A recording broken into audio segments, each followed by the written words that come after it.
I'm Simon Allison. I'm Chief Executive and founder of a group called HOFTEL, which is a global association of hotel owners. I think this is a good event because it brings together the hospitality world with all those slightly associated forms of real estate.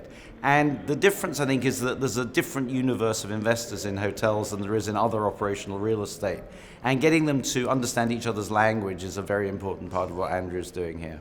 I think that one of the things the COVID crisis brought to people's awareness is that having a fixed lease doesn't necessarily mean anything if there's no cash flow.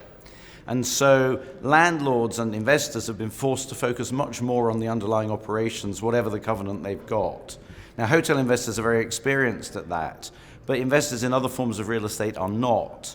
And so I think that's a change that hopefully will stay, because there'll be another crisis at some point and bankruptcies again at some point. So hopefully, yes, the new knowledge will stick. You know, a lot of landlords, including in the hotel sector, used to think that once you signed your lease with a good covenant, you didn't really have to know anything about what the tenant was doing. And again, I think the last few years have shown that's really not true. The tenant may go bust, you may have to pick up the pieces, or you may have to lease to someone else, and then you really need to know what's going on.